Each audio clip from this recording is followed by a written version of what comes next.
Hey YouTube, welcome back to our channel. So this is an update on the garage build.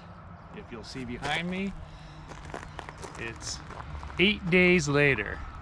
So now the concrete is done its initial primary cure, and we kept it soaked and hosed every day during the daylight hours for the last 7 days. And I think now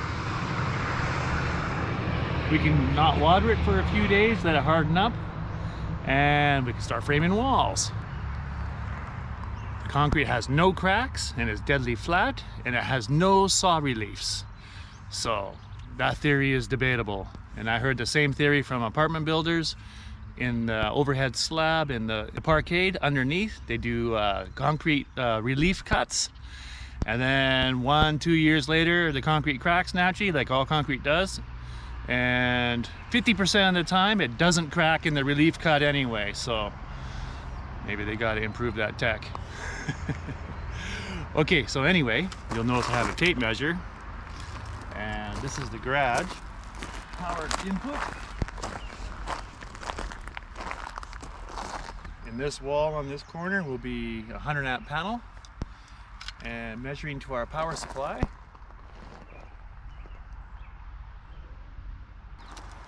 100 feet for 100 amps equals 1 aught aluminum, 3 conductor. So we're gonna have to secure some electrical cable from JustCan. But meanwhile, for the last week while we were sprinkling, we had an idea. Look at this.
YouTube, check out these 2 containers. 20-foot sea cans, the cheap rusty ones, the Dutch specials. Need a little more storage, and we're possibly making one into a she shed and one into a chicken coop with a center carport. So we'll put a little picture on here as an example of what the carport looks like. So our idea is to have 2 sea cans and put a roof over it, and then we can use it as a machine shed. So that's really important. Keep the hot sun off your antique tractors. There you go. So to install these sea cans, you have to first of all see where you're going to lay it.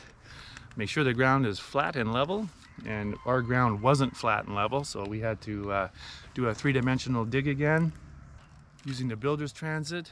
And you can see a picture here of the builder's transit with me looking at the 2 sea cans, making sure they're level plumb, back and forth, and equally apart.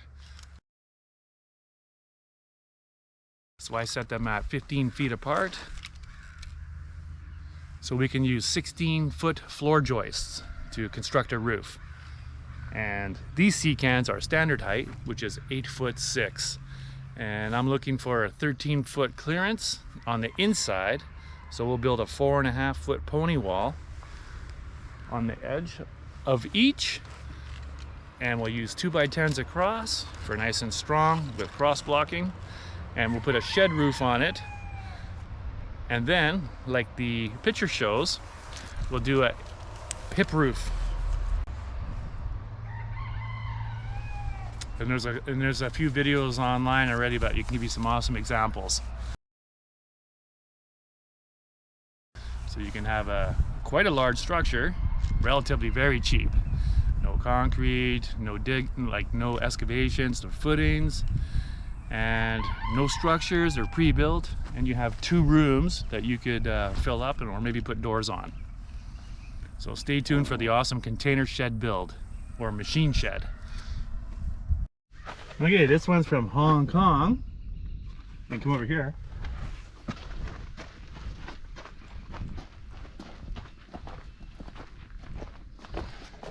And this one's from the Bermuda Triangle. Do-do-do-do.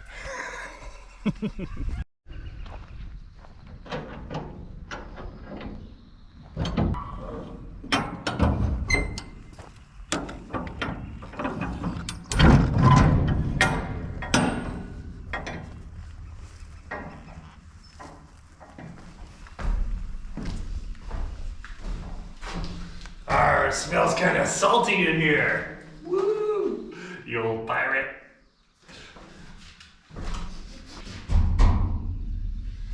These seats are solid. You already got some junk in here. Special garage doors that we found on Marketplace for the garage build. You'll see these installed and why we like them. Insulated, metal, with all important windows. So you'll let the light in. So yeah, so this should have the same window or door or I don't know what. But yeah, sea cans you can do almost anything with. Check out all the sea can videos online. That'll keep you busy for days. So make sure you stay tuned, watch all the videos, comment, and do some full watches for us. It helps the algorithm. Woo! Okay, there you go. Till next time.